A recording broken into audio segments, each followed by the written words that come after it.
All right, let's go now to, we're still keeping an eye on the White House, things looking calm in Washington, D.C. Let's go over to, we already did the Biden stuff. Here is, if you can imagine it, here is the Republican response. Oh no, the wood chipper's getting going again.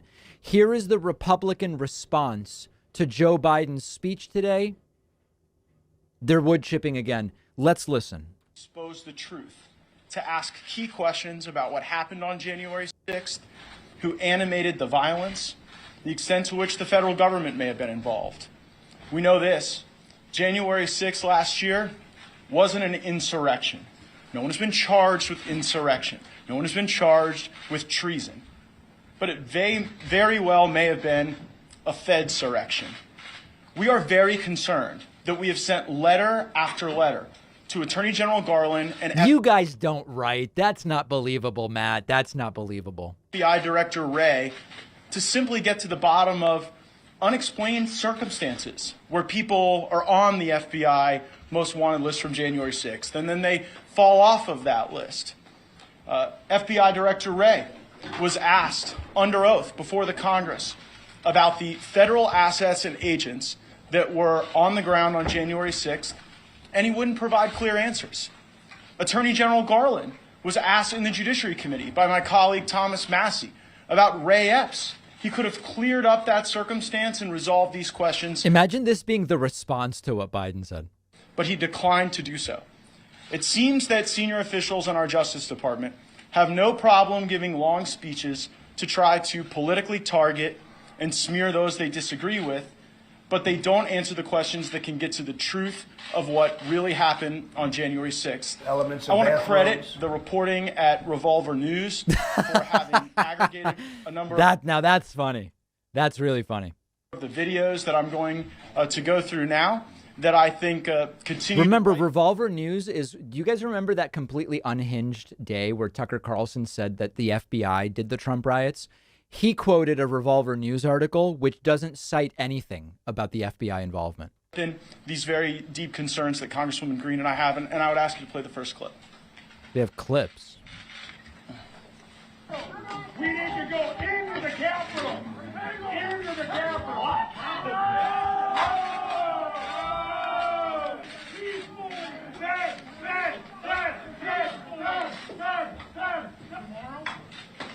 I don't even like to say it because I'll be arrested. Well, let's not say. We need to go. All right. We need to go in to the Capitol. I think they're saying that that guy's really an FBI agent, right? Is that what they're saying? We need to go into the Capitol. Now, aren't FBI agents forced to retire at age 55? Like, doesn't this guy look a little older than 55? I don't know. The powers of the federal government to understand why Ray Epps, the evening of the 5th, is out telling people dispassionately, professionally, with laser focus that the objective is to enter the United States Capitol. Hope it's not a Jewish space laser. On the 6th, it's not the Proud Boys who engage in the initial breach. It's Ray Epps at that precise moment. Now, Ray Epps was originally on the FBI's list of most wanted individuals after the initial events on January 6th. But then the day after, Revolver News publishes an explosive report about Stuart Rhodes, who's involved with the Oath Keepers, then all of a sudden Ray Epps' name falls off the list. We've sent letters asking questions about that unexplainable circumstance, and the FBI and the Justice Department have given us no illuminating This is really a game changer, huh? All right, let's get to the Marjorie Greene Taylor part of it and see what's up with her. Unheard, and we did not want today's historical narrative to be hijacked and captured by those who were the true insurrectionists. Congresswoman Greene? Thank you very much. Why is Greene's physical appearance so revolting? Like, I know that it's sort of outside the bounds of political discourse, but what is it? It's just, it's revolting. And I think that's an incredible point that Congressman Gaetz just made. It's very important for the Republican voice to go to be heard today, because it's the Republican voice and the Republican voter and the Trump supporter that has been smeared constantly over this past year. Yeah. I want you all to know that on January... The real victims are the Trump supporters, yeah. 6, I was very upset with what happened that day, and it was because it completely interrupted the work that we had worked very hard on all throughout Christmas. You know that this is a new thing. Peter Navarro said this in the Ari Melber interview, which was the riot got in the way of us stealing the election. Were it not for the riot, maybe Mike Pence would have like seated other electors, or it disrupted the coup. Exactly. Preparing for January 6th to object on behalf of Americans that felt their votes had been stolen. And I think it's important to recognize that our own Federal Election Commission has the facts don't care about your feelings, people. Felt that the election had been stolen. Wow, pretty convincing. Error rate by law that is 0.0008%. And it's important to point out that elections are very serious and they're taken that way by all Americans. Don't forget that Bernie Sanders felt that his election was stolen by Hillary Clinton.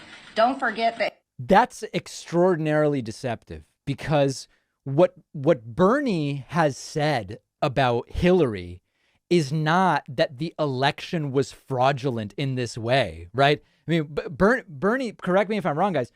Bernie said he felt as though the entire primary was structured to be beneficial to Hillary Clinton back in 2016. And there's no equivalency whatsoever between these two things. Hillary Clinton forgot that her election Clinton was stolen. And I'll tell you, being from Georgia, Stacey Abrams still thinks she won in 2018, and she's running again. But here's some things that we do need to discuss.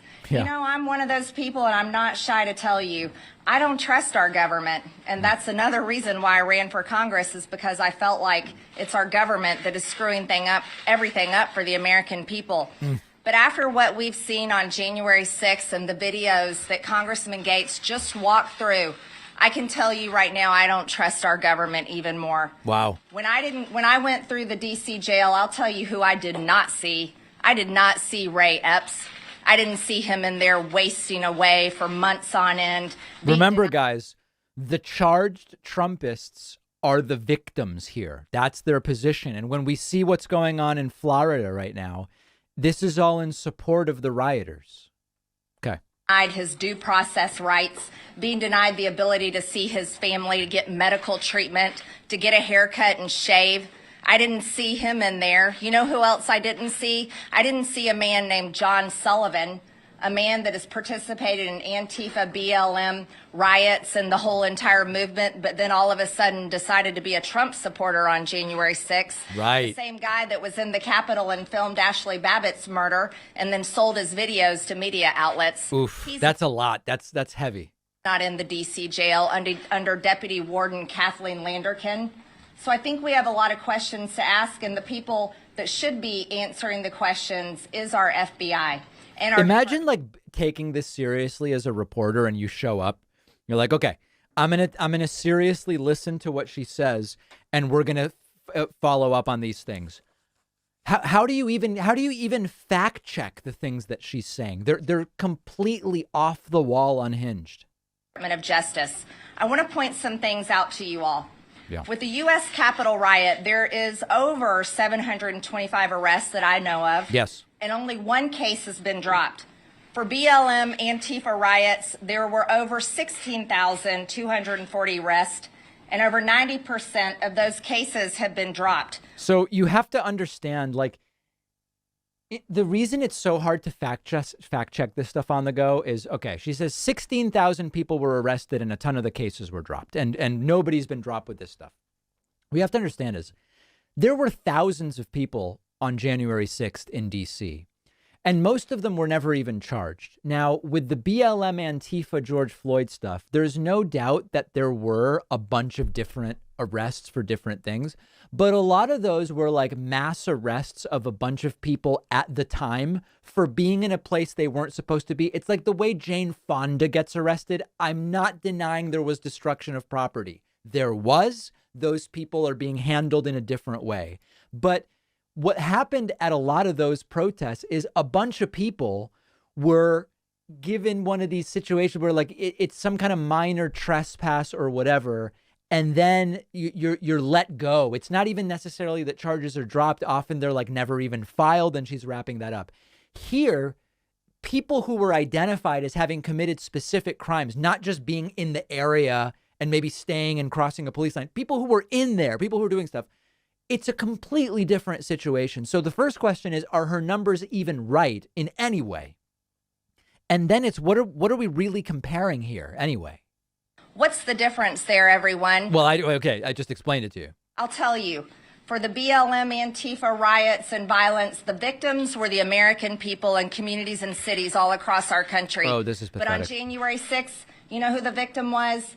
It was the Capitol and the members of Congress inside. Members. My question is this. Why is this Congress obsessed with itself and cares nothing about the American people?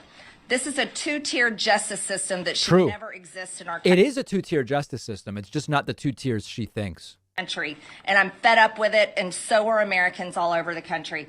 Now, all right, let's skip ahead a little bit, I guess, to when she took questions, just to see kind of what's up with that. Look at this. Our plan is to be here with you. Our plan earlier today was to travel out to the original breach site and the places where some of these videos were captured, but we do not have plans this evening for that. Yes, ma'am. You said that the victims here at the January 6th. I can't hear a word they're saying. And that's why there's so much focus on this attack. But what about the 140 police officers that were injured? Can you tell me a little bit about your reactions when you saw the footage of the police officers being assaulted, and if you have any words for them today, a year after? Yeah, I'll say the same thing I've said all year long. I'll say the same thing I said starting that day. It was appalling. And I want to know why the National Guard was not outside the Capitol. I am furious at that. And I want you to know that members of Congress... Well, I mean, ask Trump. And definitely the Speaker of the House, she knew that there was going to be violence that day. President Trump requested... Oh, now she admits there was violence. Okay, all right. The National Guard. So did others. They knew things were going to happen, but for some reason they thought that optics would look bad if they had the National Guard there. Yes, as a freshman member of Congress, only a few days on the job, yeah, I'm angry the National Guard wasn't out there, and they left the Capitol Police as sitting ducks to have to deal with all of this. And I would add to that, what if those Capitol Police officers are victims of people like Ray Epps? Absolutely. What if they're victims of an orchestrated effort by the FBI or other federal law enforcement to increase the criminal acuity of that day? So I would suggest that every officer that was harmed that day would likely be served well by answering these questions that Attorney General Garland and Director Wray refused to answer. Yeah, I'll go ahead and ask your question. Senator Ted Cruz said yesterday that January 6th was a terrorist attack. Do you agree with him?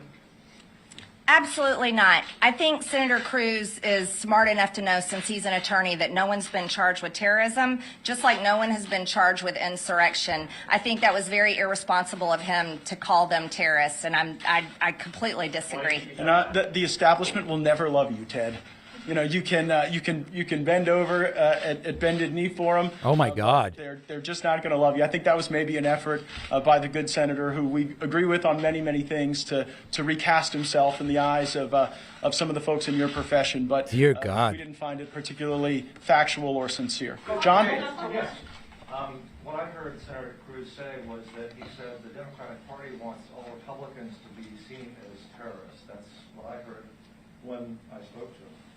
But I wanted to ask you about the Attorney General. He had a press conference in which said the Justice Department remains committed to holding all January 6th perpetrators at any level accountable. By the way, here's a good comment via Super Chat. All those people, do they truly believe what they are spewing? Logic, facts, and the truth are dead. Yeah, I think there's a mix. I think there are some people who say this stuff because they do believe it, and I think there are people who say this stuff because they see it as what you're supposed to say to show that you're on the team. Whether they were present that day or otherwise criminally responsible for the assault on our democracy. We will follow the facts wherever they lead. What do you make of that press conference? The Attorney General speaking out the day before. Being asked about Merrick Garland. It was very frustrating for me as a member of the Judiciary Committee because the Attorney General wouldn't answer Congressman Thomas Massey's direct question about where the facts and the law led. We're worried that this might not be a crime so much as it is a cover-up in some circumstances. Getting extremely conspiratorial. Hey, chat, who's Ray Epps? Ray Epps is a guy that some people like Matt Gaetz say was an FBI operative creating the Trump riots. Gaetz mentions victims. What about Matt Gaetz victims? Those are alleged victims, Hillary, alleged victims. I want to say thanks to NRZ Luna, the Hoosier Daddy, and Ms. Frazzled for the Twitch Prime subscriptions. Also want to say a huge thank you to Mary Graham, who just signed up on my website with the coupon code OBAMNA. And Douglas Lane, who just signed up on my website with the coupon code WOW22. Numbers 58 and 59 today. Very much appreciate it. All right, we're not going to watch the whole thing. Let's skip ahead a little bit and see what else they're up to. On January 6th is the only thing that just reigns the discussion. Here's something for you all. What if the FBI was involved? What if Ray Epps and what he was doing and this man that was on the scaffolding and John Sullivan and other bad actors like them, what if that caused a member of the press to get killed? What would you all be saying about that? So what kind of responsibility would you be placing on the FBI or any kind of other federal agency if a member of the press had been killed that day because of violence that they had caused to action? I mean, I think this is a serious question. You all work here every single day, just like we do. You walk these halls. This is the place where you gather information and do your job. So your safety was also at risk that day too. And if our federal government was involved in doing so, I think that's something that you should be very upset about. And she is poisonous, huh? I believe that the man who just got 5 years for throwing a fire extinguisher at a police officer was an undercover federal agent. I'm sorry. We're not familiar with that particular case. Well, it's one of the cases that's just been settled. That- 5 years for throwing a fire extinguisher. For throwing a fire extinguisher? We're not here to I'm not litigate in any their particular cases. case. Yes. We're no one's lawyer. We're no one's advocate. We're here to speak to the conditions that existed on that day, to the civil rights of people who have been deprived access to medical care, religious services. But we're not going to get into the facts of any one particular defendant. We have brought video evidence to display to you in the world, and we think that those are the Just because you have a video doesn't mean it's evidence of anything in particular. specific cases that would probably warrant the most thorough review. Yes. Well, right. Yes, That's sir. what I'm showing you. But you're here talking about a case that I'm that we weren't unfamiliar involved with in it. adjudicating. Yes. If Republicans take back the House, what kind of investigations might you launch involving this or any other sort of related issues? Well, we're going to encourage Republican leadership to utilize the January 6th committee correctly to answer the questions. Oh, give me a break. All right, so he's pathetic. So this was their response. This is what they did. Let's now go back over to the rally in support of the Trump rioters. This is how many Trumpists in Florida are commemorating 1 year since the riots by supporting the rioters. Exactly. Yes, yes. Hey, what's your name? Mike, Mike. with Right Side Broadcasting Network. We're live right now on Very YouTube. cool, We're very on our Right Side Broadcasting app. A We're young on. man know what's going on. That's just wonderful. Well, I just use my eyes and ears and I pay attention. Just a and smart I young don't let man. people tell me what's happening. I interpret it for myself because I'm smart enough to do that. I can use my God-given brain, Yes, amen. as we all should be doing. But yeah, Amen. thank you so much for talking to us. We appreciate it. Absolutely. And I've learned about Telegram now. Oh, no. You can get on Telegram and it's not censored. Oh, my God. You can get on there and watch Steve Bannon in the War Room. And Look you at this. can watch Donald Trump and his son. She's saying this Telegram is how the disinformation is spreading. This is amazing. We're grateful for Telegram. As Wow. Also find Right Side Broadcasting on there. Okay, Right Side Broadcast. Shameless plug for you viewers out there. Make sure that you download the RSBN app. Where Can can you watch imagine? live coverage of this event, any Trump rally, past, present, or future. Everything else, articles. We have amazing writers on our website. You can find that all through the app. But we're also on Telegram as well. And Getter, follow us. Right Side course. Broadcasting. Thank you so much. RSBN.com, all right? Wow, there's this whole subculture. It's very, very interesting and scary. If you just Google RSBN, that'll bring it up too. Yeah. All right. Thank you. Thank you. Oh, thank you so much. Wow. Well, I removed my sunglasses. I think we're getting close to sunset. I think it sets around 5:30. And All right, so we'll check back in on that and see what's going on now. It's all very, very disturbing for sure.